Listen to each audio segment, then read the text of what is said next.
마음이 변화되어야 한다. 마음이 변화되어야 한다 하는 제목으로서 말씀을 드리려 합니다.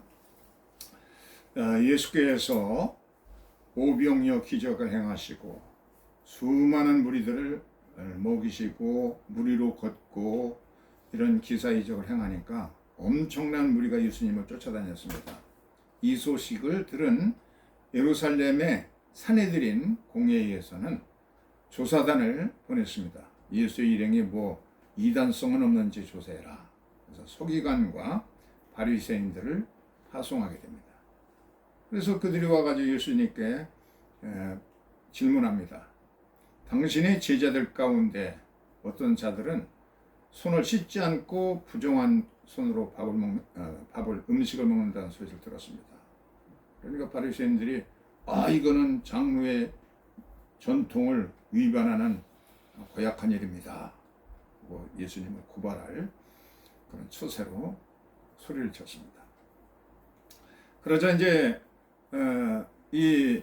먼저 살펴볼 것은 이 장로들의 유전이라는 게 도대체 뭐냐면 장로들의 전통, 옛날에는 유전이라고 했었죠.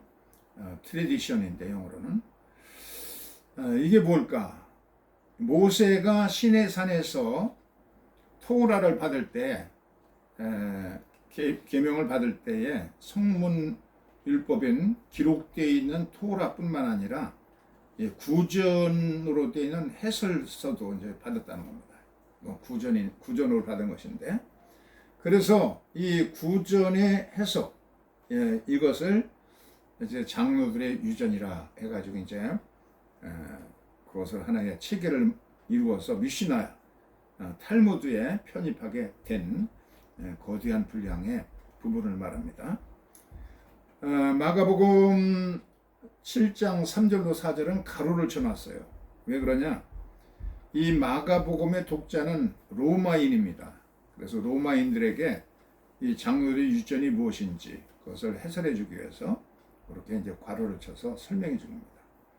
바리새인들과 모든 유대인들은 장로들의 전통을 지키는데 그 내용은 뭐냐면 손을 잘 씻지 않고는 음식을 먹지 않고 또 시장에서 들어와서도 물을 뿌리지 않고는 아무것도 먹지 않고 그리고 그 밖에 또 여러 가지를 지키는 것들이 있는데 잔을 깨끗하게 씻는다든지 손을 씻고서 바루가타 아도나이 멜레카 올람 하면서 이제 기도하는 게 있어요. 그리고 잔을 씻고 접시를 씻고 컵도 씻고 그리고 노수로 되는 주전자라든지 녹그릇들, 냄비 이런 것도 이제 깨끗하게 씻는 그런 그 전통이 있습니다. 이런 것을 이렇게 씻으라 하고 만드는 규정들이 장로들의 유전인 것입니다. 그래서 이 장로들의 유전을 지키는데 이 손을 씻고 몸을 씻고 그래서 이 웬만한 공동체에는 그 미크베라고 하는 그런 목욕탕이 많이 있습니다. 목욕탕에 가서 정결 예를 하는 그 목욕을 해야 되고 또 그 밖에도 이제 여자들 월경을 하는 동안에 누구와도 접촉하면 안 되고 또 시체를 만져서는 안 되고 또 나병 환자나 피부병에 걸린 사람들을 접촉하면 안 되고 그 밖에 이와 같은 음식물 규정이라든지 이런 것들이 이제 많이 성경에 나옵니다. 이 장로들의 유전을 쉽게 경험한 경우가 있는데 예루살렘에 이제 성지순례차 갔어요. 그랬더니 마침 그 호텔이 그 아랍 사람들이 경영하는 데면은 그런 구별이 없는데 유대인들이 경영하는 호텔일 때는 엘리베이터가 양쪽으로 되어 있어요. 양쪽으로 되어 있어 가지고 잘 보세요. 양쪽에 엘리베이터가 있죠. 그리고 거기에 이제 설명을 붙여놨어요. 히브리어로도 써놓고 영어로도 써놓고 그래서 샤바트 엘리베이터다. 요 작게 샤바트 엘리베이터니까 유대인들이 샤바트 안식일이 되면 이 엘리베이터를 이용하게 된다 하는 경고 문구가 있어요. 나도 못 모르고 이제 거기에 탔더니 그 유대인들이 뭐라고 이렇게 저쪽으로 가라고 하는 표시를 하는 것 같은데 어떤 거기 탔어요. 탔더니 이게 층층마다 그냥 자동으로 서는 거야. 그 다음에 4층에 오거나 또 쓰고 5층에 가서 또 문 열리고 쓰고 사람들이 다 오르고 내리고. 그래서 뭐가 이런 게 있나 그랬더니 나중에 알고 보니까 그 안식일 날에는 불을 펴지 말라, 불을 끄지도 말라 그런 그 명령이 있잖아요. 계명이 있는데 그것을 지키기 위해서 전기 바톤을 꽉 누르면 불이 들어오잖아요. 그럼 그것도 이제 불을 켜는 거기 때문에 그래서는 안 된다. 그러면 안식일 날 뭐 계단으로만 계속 오르내릴 수밖에 없기 때문에 그래서 매 층마다 서서 문이 열렸다가 내리고 타고 그리고 또 올라가고 이렇게 얼마나 더해요. 옆에 이제 이방인을 위한 엘리베이터는 그냥 자기 원하는 대로 7층이면 7층 그러면 쑥 올라가고 그러는데 그렇게 이제 시스템화 해놓은 거야. 그렇게 시스템화 해놔가지고서는 안식일이 딱 되면은 그냥 자동으로 이렇게 이제 층마다 이렇게 타려고 그러면 그렇게 돼 있도록 해놨습니다. 그래 얼마나 멍청해 우리가 생각해 볼 때. 이런 것들이 이제 유대인의 법에 속하는 겁니다. 그런데 마카비 혁명군들은 뭐라고 얘기했냐면 우리는 안식일에도 전투한다. 칼을 들고 활을 들고 싸워서 적군을 부딪힌다. 그런 언약을 세웠습니다. 이건 안식일을 어기는 거 아니에요. 안식일에는 절대로 피 흘리거나 그래서 안 되는 건데 그렇게 이제 안식일 날 멍하니 앉아 있다가 시리아 군들이 와서 그냥 순식간에 얼마나 그냥 정복하기 쉬워요. 대드는 그 유대 군병들도 없고 그러니까 순식간에 예루살렘도 함락하고 전쟁에서 거의 죽신단 말이야. 그러니까 마카비 혁명군들은 우리는 안식일에도 싸운다 하고선 청칼을 들고선 나가니까 전투에서 늘 이기고 승리한 겁니다. 그러니까 지금 유대인들의 장로의 법을 이제 어기는 그런 것이 되는 것입니다. 어떤 그런 이제 별도의 예도 있다는 얘기예요. 이 장로들의 유전은 기원전 300년경에 구전으로서 집대성이 되었고 그리고 기원 후 예수님 이후 신약 시대에 200년경에 1차 집대성이 되었고 글로다가 완성되었고 그 다음에 그 후로 시간이 더 지나서 800년이 되어서 바벨로니아 탈무드가 완성되면서 이 장로들의 유전도 이제 완성되게 되어서 지금도 여기에 따라서 유대인들은 심지어는 그렇게 안식일날 불 피우지 말라 하는 법을 지키기 위해서 엘리베이터도 그냥 자동화 시켜가지고 안식일 사바트 엘리베이터 표시를 해서 유대인은 그걸 타면은 층층마다 이제 섰다 내렸다 하도록 그렇게 만들어 놨습니다. 그렇게 철저하게 장로들의 유전을 지키고 있는 것이죠. 그러자 이와 같이 왜 예수님이 제자들은 그 씻지 않은 손으로 더러운 손으로 밥을 먹는 겁니까? 하는 그런 비난을 예루살렘에서 온 산헤드린 조사단들이 와가지고 그렇게 질책을 하는 겁니다. 그래서 예수께서 뭐라고 대꾸했느냐면 이사야 선지자가 너희 예식하는 자들에 대해서 잘 예언하였도다. 그러면서 이사야서를 이제 인용. 이사야 선지자가 이사야서 29장 13절에 예언을 해놨습니다. 빨간 것이 같이 한번 읽어봅시다. 주께서 이르시되 이 백성이 입으로는 나를 가까이 하며 입술로는 나를 공경하나 그들의 마음은 내게서 멀리 떠났나니 그들이 나를 경외함은 사람의 계명으로 가르침을 받았을 뿐이니라. 너희들이 위선 떨고 예식하는 자가 많이 있다.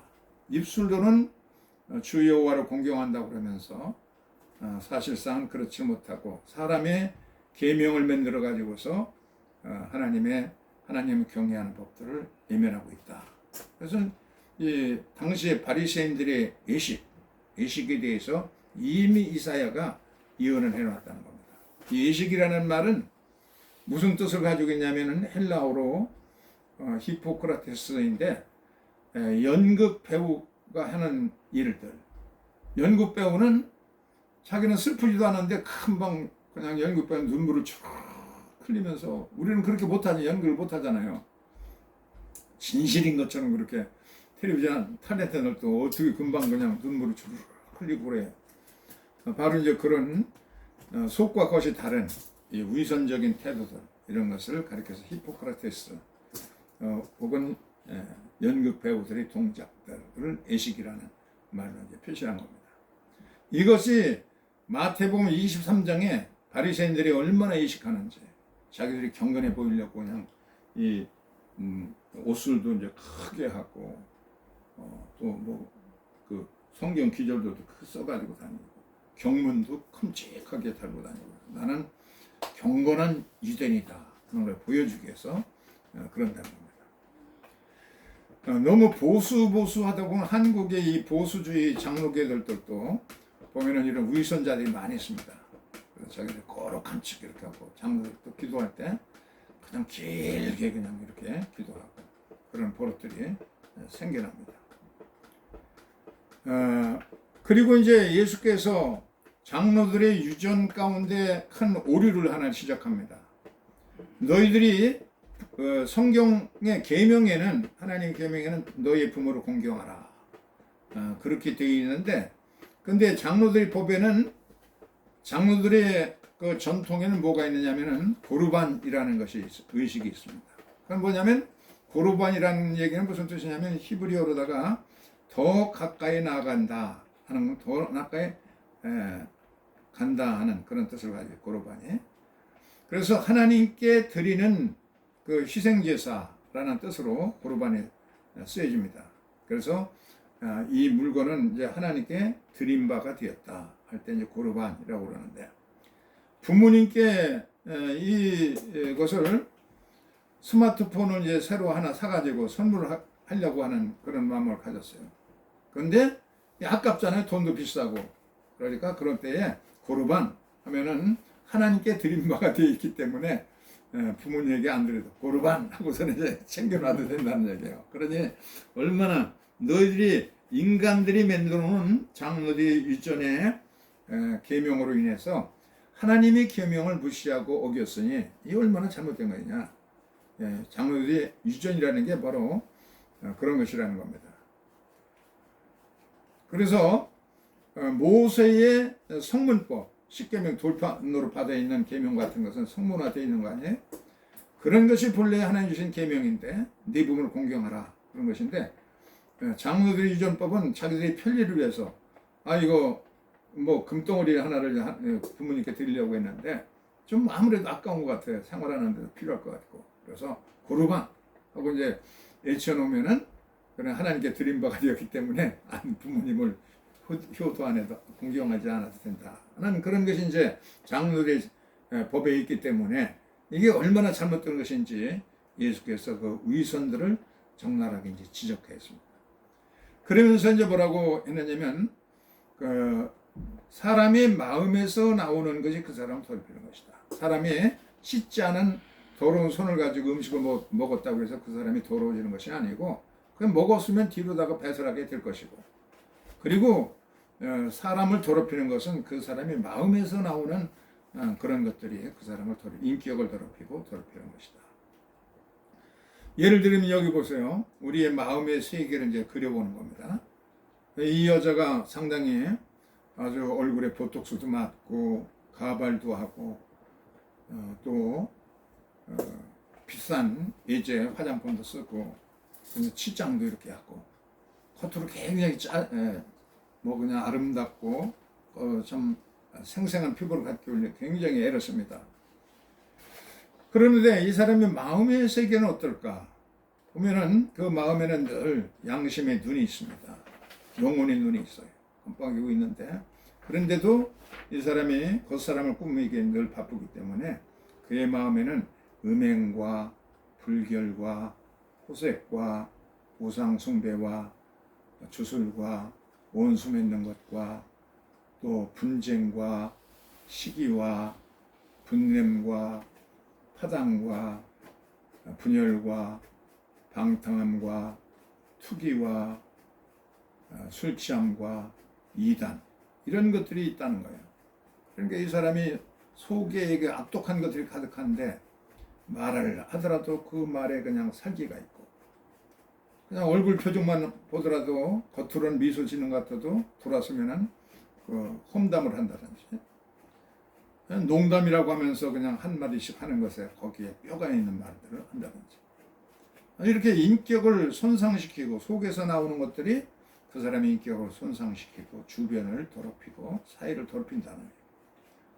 사람이 십자눈 손으로 먹었다고 해서 그 사람이 더러워지는 게 아니라는 거예요. 속에서 더러운 것들이 나와가지고 온갖 더럽히고 말 한마디도 더럽고 그냥 생각하는 그 모든 것이 악독하다는 겁니다. 왜? 그 사람의 속에 악독한 것이 있기 때문에 그렇다. 마음에서 나오는 것이 그 사람의 인격을 더럽히는 것이지 음식 하나 그냥 쏟지 않고 먹었다고 해서 그 사람이 더러워진 것이 아니라 그렇게 말했어요. 그래서 만약에 이 사람이 이제 회개했다 못할까 눈물을 철철 흘려가면서 아이고 내가 돌이켜보니까 너무 위선을 떨고 가증스럽게 교활하고 뱀처럼 그냥 독을 가지는 말들을 하고 으르렁거렸고 이게 회개예요.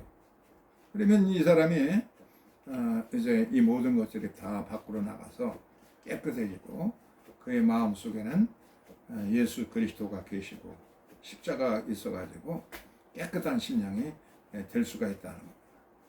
그래서 주님이 계시고 예수님이 사랑의 정신이 있다 그러면은 이 모든 악한 것들이 다 나가가지고 우리의 깨끗한 그리스도의 마음, 주님이 주시는 성령으로 인해 말한 말을 해도 정말로 하이데거가 언어는 존재의 집이라고 그랬는데 말 한마디로는 그 사람이 인격을 알 수가 있습니다. 한마디를 해도 성실하게 약속한 것은 좀 약속 어음과 같이 잘 지키고 그렇게 새로운 인생으로 변화될 수 있다. 마음에 무엇이 있느냐에 따라서 그렇게 달라진다는 겁니다. 지난 한 주간 때는 밤을 꼬박꼬박 새우면서 낮에 또 그냥 뭐 며칠 동안을 낮에도 안 자고 밤에도 안 자고 그러면서 고려사를 전부 듣고 연구를 하고 또 2조 이 조선 왕국의 27 왕들에 대한 실록들을 잘 듣고 연구를 하고 그렇게 하면서 지냈어요. 그 가운데 이제 그 한중록이라는 게 이게 실록에 나오는 것은 아니고 이 정조대왕이 있죠. 정조의 어머니가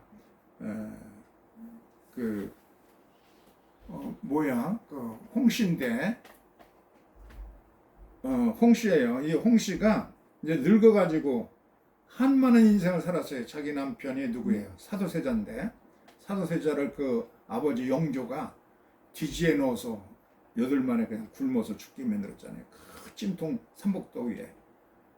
그래서 자기의 소변을 받아먹고 그 뒤지 안에서 그러다가 발광하다가 이제 결국은 8일 만에 죽은 너무나 애달픈 한을 가지고 있는 여자예요. 이 여자가. 그러면서 정조를 이제 키워서 정조가 왕이 되었는데 이 왕은 또 굉장히 훌륭한 왕, 세종대왕 못지않은 덕이 많은 에미네 군주였습니다. 백성을 끔찍하게 사랑하고 그랬던 군주였는데 자기의 일생을 쭉 이제 회고록을 쓴 겁니다. 이 홍씨가. 그래가지고 이제 한글로 썼네요. 보니까 한글로 쭉 써가지고 책이 여러 권이 됐습니다. 그걸 이렇게 읽어보면서 이 모세에게도 성문법이 있었고 또 이것은 하나님 만드는 계명인 하나님 주신 계명입니다. 그리고 이것을 해설하는 해설서가 그 장로들이 전통인데 근데 유대인들은 장로들의 전통을 더 사람의 법을 더 소중히 여겨가지고 손을 씻고 밥을 먹었느냐 안 먹었냐 너는 이단이다 그런 거 가지고 2조 때도 조선조 때도 보면은 사색 땅파가 생기고 나중에는 뭐 노론 소돈으로 갈려져 가지고 그 얼마나 고인을 위해서 몇 달을 더 수의를 뭐라고 그럴까요? 이렇게 조의를 표시하면서 있어야 될 것인지 그런 거 가지고 그냥 서로 싸우고 갈라지고 그러지 않았어요? 이 장로들의 전통이라는 게 바로 이제 그런 것과 같습니다. 이 영조는 그 무술이가 낳은 이 왕의 혈통을 가진 자이죠. 왕의 혈통이 하나도 없으니까 찾아도 없으니까 나중에는 무술이 천민 출신이 난 그런 아이를 갖다가 이제 왕으로 모실 수가 없었는데 그게 영조예요. 근데 영조가 건강하고 왕이 되어서 공부도 굉장히 열심히 하고 그래서 절대로 백성들이 굶어 죽고 어려운데 어떻게 내가 고기를 먹느냐 그래가지고 늘 채식을 하고 또 술도 먹지 않고 이 관리들에게도 술 먹지 말라 금주령을 내리고 그러면서 굉장히 청교도 같이 그래 살았었거든요. 그러니까 훌륭하게 에미네의 군주인데 여러 가지 훌륭한 치적들이 많은데 근데 어떻게 자기 아들을 갖다가 그렇게 뒤지에 넣어가지고서 네가 스스로 칼을 가지고 자기라든지 그러지 못하거든. 여기 보세요. 쌀을 넣는 뒤주통에 안에 들어가라고 해서 거기다 집어넣고서는 위에 무거운 거 올려놓고 나오지 못하게 하고 세상에 7월 한 25일경 얼마나 더워요. 그때 이렇게 거기서 고생 하다가 이제 죽었어요. 있을 수가 없잖아요. 아버지가 어떻게 그렇게 잔을 하는가. 그것을 그때 그 아들이 손자죠. 영조의 손자 사도세자의 아들이 거기서 11살 때 그걸 다 봤어요. 다 보고 자랐으니 얼마나 한이 됐겠어요. 또 그 이 해경공 홍씨도 이제 그걸 다 보고 얼마나 한이 있는 여자야. 그러면은 이조의 가장 사악한 왕이 누구예요? 연산군인데 연산군도 이 사람 몰랐어요. 모르다가 나중에 자기 어머니가 사약을 받고 죽었다는 그 억울한 사정을 듣고서는 막 이게 막 변심이 돼가지고 악독해졌어요. 세상이 그렇게 악할 수가 없잖아요. 그냥 궁전을 갖다가 막 윤락촌으로 만들어 놓고 말도 못하게 그냥 사악하게 살았어요. 그러면 이 연산군보다 더 한이 많은 사람은 이 정조거든. 자기 눈으로 봤고 자기 아버지가 막 소리 지르면 그 안에서 그냥 그렇게 살려달라고 해도 그냥 자기 할아버지 눈 하나 깜짝하지 않고 있고 그 밑에 대신들은 그냥 막 조롱하고 비웃고 막 그러는 것을 다 보고 그랬던 그 정조가 이제 왕이 됐는데 근데 정조는 그렇게 그냥 사악한 군주가 아니라 굉장히 훌륭한 에미니 군주가 됐거든요. 정조가 너무 그냥 정확하게 그렇게 통치를 잘하니까 여론에서는 노론 쪽에서는 이 정조를 죽이기 위해서 자객을 보내기도 했어요. 자객을 보내는데 이 정조는 무술을 많이 연마한 사람이에요. 몸이 날렵하고 칼을 잘 쓰고 그래서 스스로 자기를 방어하고 그래서 밤에는 잠을 자지 않았어요. 자기 언제 들지 모르기 때문에 꼬박 세우면서 책을 읽고 그래서 학식도 많이 더 하고 그랬는데 근데 아버지 사도세자가 너무 불쌍하게 돌아가셔가지고서는 조선에서 가장 명당 자리에다가 묘지를 옮겨야 되겠다. 그래서 직관들에게 물어봤어요. 그때 수원의 화성에 제일 명당 자리다. 명당에다가 자기 사도세자의 묘지를 이장을 하고 그러고 나니까 그냥 모든 것이 아내가 이제 아기도 순산하게 되어지고 그 모든 것이 거침없이 잘 나가는 거야. 아버지가 참 나에게 복을 주는구나. 그러면서 선정을 더욱더 이제 부풀게 되죠. 그래서 이게 얼마나 잘 계획된 이 수원이라는 도시가 잘 계획된 도시인지 그곳을 이제 지은 사람이 이제 또 정약용이에요. 정약은 천주교인 아니에요. 그래서 기중기도 만들어 가지고 인력을 그렇게 많이 안 쓰고도 돌을 잘 싸서 이렇게 짓도록 하고 그래서 이렇게 정의가 실현되는 그런 궁전을 만들고 그렇게 하면서 또 자기 신변을 지켜줄 그 칼잡이들을 이제 세웠습니다. 조선 최고의 칼잡이 백동수인데 이 사람은 그 뭐라고 그럴까 뭐랄까 이 서울 출신이에요. 서자 출신이기 때문에 무과에 아무리 급제를 해도 이 그 벼슬이 오르지 못하는 겁니다. 취직이 안 되는 거야. 그래서 저 기린현에 들어가 가지고서 거기에 이제 무술 하는 전통적인 그런 도장도 있고 그런데 거기 가서 묻혀서 농사 지면서 스스로가 무술을 개발해 가지고 익히고, 그래서 결국은 이 조선 최고의 칼잡이가 되어서 그 정조 곁을 지켜줍니다. 자객을 물리치고 노름들의 그 무모한 그런 일들을 전부 무산시키면서 이 백동수의 주장은 뭐냐면 활인검이 되도록 하다. 이 칼이, 나의 칼이 사람을 살리는 칼이 되어야 된다.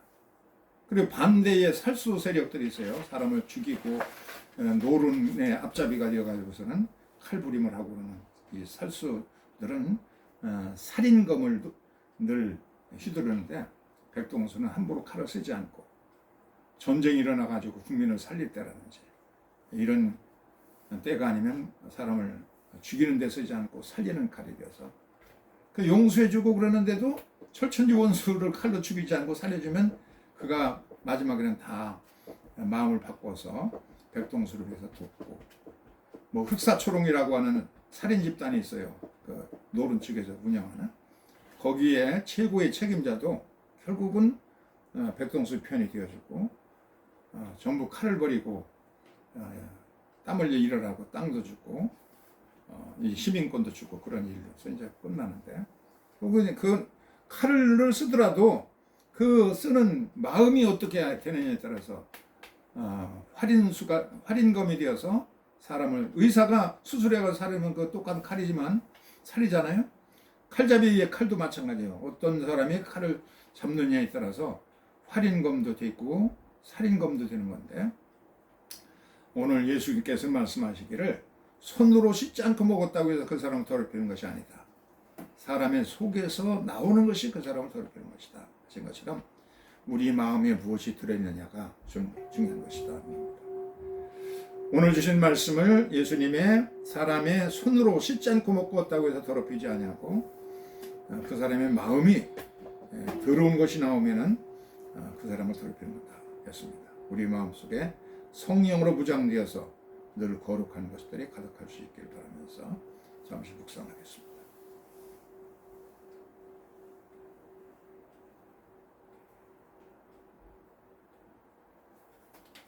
아멘.